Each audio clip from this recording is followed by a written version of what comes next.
Ramos టీవీకి స్వాగతం. నా పేరు దివ్య. తాడిపత్రిలో సిమెంట్ ఫ్యాక్టరీ బాధితులను జేసీ ప్రభాకర్ రెడ్డి పరామర్శించారు. అనంతరం ఆయన మాట్లాడుతూ చనిపోయిన కార్మికుడుకు కేశవ కుటుంబానికి 30 లక్షల పరిహారం వచ్చేలాగా మంత్రి టీజీ భరత్తో ఫోన్లో మాట్లాడానని చెప్పారు. బాధిత కుటుంబాలకు అండగా ఉంటామన్నారు. దహన సంస్కారాలకు 1 లక్ష సాయాన్ని ఇప్పుడే అందజేస్తామని బాధిత కుటుంబానికి భరోసా ఇచ్చారు.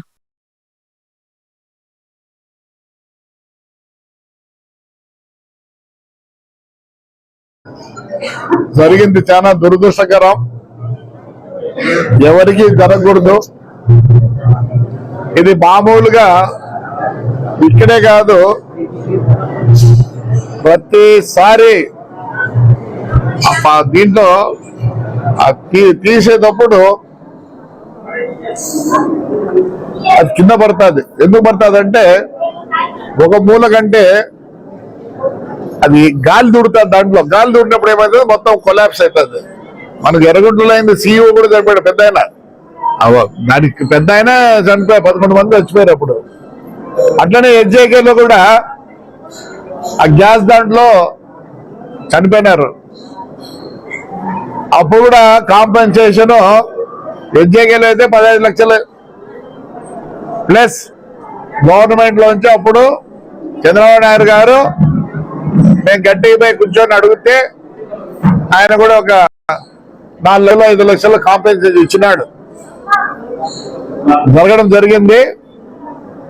మరి ఈ ఫ్యాక్టరీ ఎలా ఉందంటే ఈరోజు దీని పరిస్థితి అట్లా పెన్నా కాదు, ఇట్లా అదాని కాదు, ఇంకా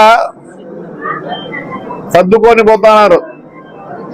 ఇక్కడ పెద్ద పెన్న పైన పెన్న అయితే నిలబడింది, ఇప్పుడు క్లింకర్ పంపిస్తున్నారు. చాలా దురదృష్టకరం. వాళ్ళ నాన్న నాకు చాలా కావాల్సినాడు, కృషిపాడు. ఎవరేదో ఏదేదో చెప్తా అంటారు. సరే, ఆదాని వాళ్ళతో ఫోన్ చేసి మాట్లాడినాక మామూలుగా అయితే 20 లక్షల కన్నా ఎక్కువ, లేదంటే మామూలు కోర్టు గీటు పోమంటారు.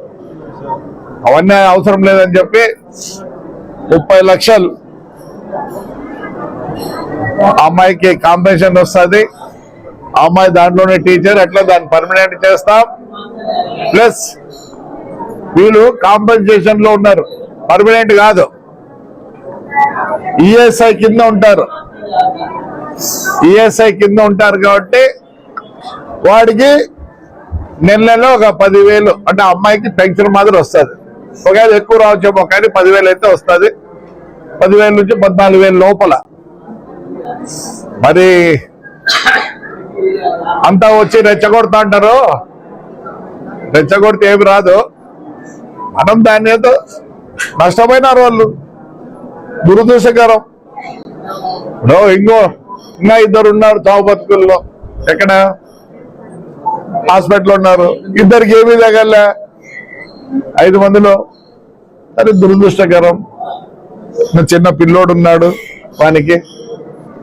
అదే అమ్మాయి 2 ఎకరాలు ఆడ ఇమ్మని అడిగింది కిష్టిపాడులో. తప్పకుండా గవర్నమెంట్ భూమి ఉంటే వాళ్ళుగా చూపిస్తే ఖచ్చితంగా దాన్ని కూడా ఎంఆర్ఓకి చెప్పి కలెక్టర్కి చెప్పి ఇప్పిస్తాం. కలెక్టర్ లేడు, ఈ ముందు లీవ్ లో పోయినాడు. జాయింట్ కలెక్టర్ తో మాట్లాడితే ఆయన వస్తున్నాడు కిష్టిపాడుకి వచ్చి ఈ దాన సంస్కారం దానికి 1 లక్ష రూపాయలు ఇస్తాడు. కానీ నేను మళ్ళీ already Ashwith Reddy industrial minister తో మాట్లాడినాడు, భరత్, టీజీ భరత్ తో మాట్లాడినారు.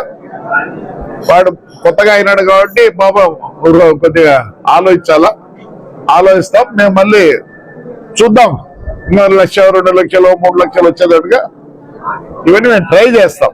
కానీ ఇప్పుడు నేను చెప్పినట్టు మటుకు నా బాధ్యత పెన్షన్ ఈఎస్ఐలో ఉంది కాబట్టి పెన్షన్ 30 లక్షలు కలెక్టర్ గారు, జాయింట్ కలెక్టర్ గారు వచ్చి 1 లక్ష కూడా ఇస్తారు. ఆ అమ్మాయికి తప్పకుండా పర్మనెంట్ చేస్తాం. ఎందుకంటే ఎడ్యుకేషన్ లో ఉంది కాబట్టి చూసి అది నేను మాట్లాడి ఆడ కాకపోతే అదే కంపెనీలో వేరే ఏదన్నా పోస్ట్ చేపిస్తాం. ఎందుకంటే మరి ఎడ్యుకేషన్ నాకు తెలిసి అది వేరే అమ్మ లీజ్ తీసుకుంది, అది అందరికి తెలుసు. నిర్మలనా ఇందిరమ్మ చాలా స్ట్రిక్ట్ మంచిది. నేను ఆమెతో కూడా మాట్లాడతా. ఇవైతే ఇప్పుడు నేను చెప్పినట్టు తప్ప చూతుగా జరుగుతాయి. లేని పక్షంలో నేను ఇస్తా. రైట్.